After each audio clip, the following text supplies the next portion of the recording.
मनीष जी भोपाल से। गुरुदेव के चरणों में सादर प्रणाम। महाराज जी राधे राधे। महाराज जी परमार्थ जय हेतु श्री इस राधे लौकिक राधे। जीवन की समस्याओं के समाधान हेतु मंत्र चौपाई नाम जप गुरुदेव आदि की का शरण जाप में। बताते हैं। देखो, हमको हमको पहले ये जय समझना हरिवंश। है कि हमारी जो समस्याएं हैं वो आज की नहीं है। पूर्व में जो हमने राधे पाप राधे। कर्म किए और पुण्य कर्म किए, वो दोनों हमारे प्रारब्ध बनते हैं आकर इस शरीर में। अब जो हम करते हैं क्रियमाण है, नया कर्म, नई फसल है। जो पुरानी फसल वो बहुत पक्की है, उसे केवल भगवान नष्ट कर सकते हैं, दूसरा कोई नहीं। श्री हरिवंश। मामे प्रपद्यन्ते माया में ताम तरन्ते थे। वो कह रहे हैं सर्वधर्मान परित्यज्य मामेकम शरणम ब्रज अहम तो हम सर्व पापेभ्यो मोक्षयिष्यामि मा शुचा। इसलिए देखा जाता है कि बहुत अच्छे कर्म करने वाला भी कभी कभी भयानक परिस्थिति में, भयानक दुखों से पीड़ित पाया जाता है। क्या वो मिटाने वाली बात तुम कह रहे हो चौपाई? अरे पूरा जीवन हो गया इसी में, दोनों किडनी फेल है। श्री हरिवंश। आप कौन सी चौपाई से कष्ट मिटाना चाहोगे? या जीवन हो गया। रामचरितमानस जानते हो कैसे पाठ किया है? सुबह 3 बजे बैठ गए, रात्रि तक। बीच में एक बार लघुशंका है, थोड़ा पा लियो, पता चला बालकांड अयोध्याकांड पूरा करते ऐसे आराधना में।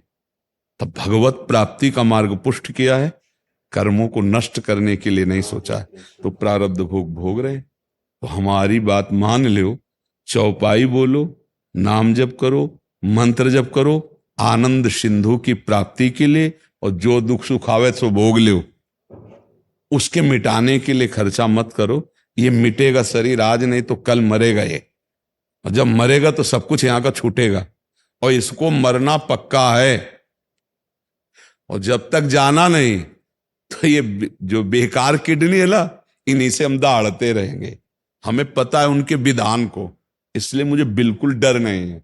तो हम वही बात आपको समझाना चाहते हैं। अश्रद्धा हो जाएगी आपको कि हमने ये चौपाई किया, हमारा काम नहीं बना, जय सीताराम। क्योंकि हमारे बहुत बड़े बड़े पाप जमा है। राधे राधे।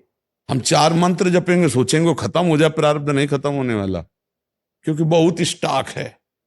वो पूरा भस्म करने का अधिकार भगवत प्राप्ति से ही होगा।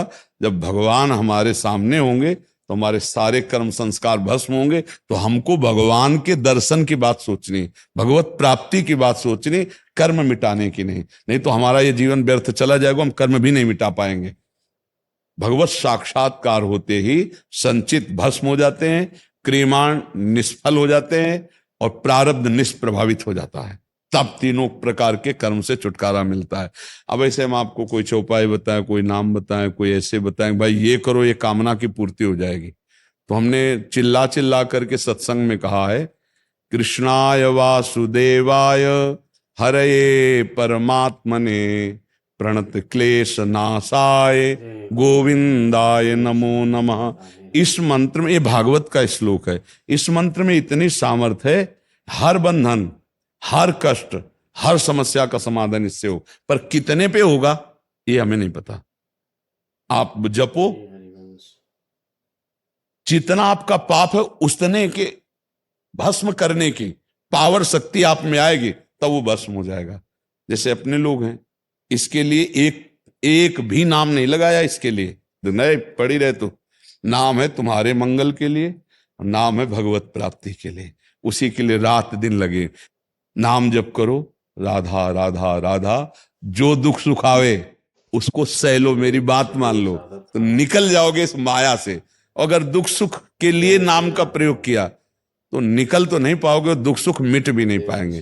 थोड़ा सोचो, जब भगवान इस मृत्यु लोक में अवतार लेते हैं, तो जो भगवान के माई बाप बने वो कितने तपस्वी होंगे, लेकिन हाथों में हथकड़ी और पैरों में बेड़ी और राक्षसी स्वभाव वाले कंस के पहरेदारों के बीच में उनको रखा जा रहा था, जेल में।